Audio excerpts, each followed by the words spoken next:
Hi friends, evening Arun வந்து 6 மணிக்கு school விட்டு வந்து உடனே 6:30 டியூஷன் போயிடுவான்.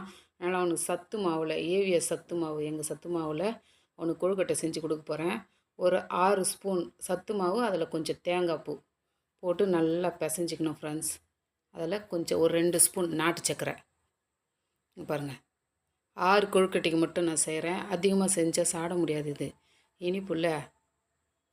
இதில் கொஞ்சம் தண்ணி ஊற்றி, நல்லா ஓவராக ஊற்றக்கூடாது, அந்த மாவுக்கு எவ்வளோ தண்ணி தேவையோ அவ்வளோ ஊற்றினா போதும் ஃப்ரெண்ட்ஸ். நல்லா கட்டி அந்த மாதிரி பிசைஞ்சிட்டு, அதுக்கப்புறமா இட்லி தட்டில் எண்ணெய் தடவிட்டு அதை அப்படியே வேக வச்சிடலாம் ஃப்ரெண்ட்ஸ். 6 கொழுக்கட்டையுமே ஒரு ஸ்பூனுக்கு ஒரு கொழுக்கட்டை வரும். அந்த மாதிரி உங்களுக்கு எவ்வளோ தேவையோ அவ்வளோ போட்டுக்கோங்க. கொஞ்ச நேரம் வேகட்டும். இந்த அருணும் ஸ்கூல்லேருந்து வந்துட்டான்.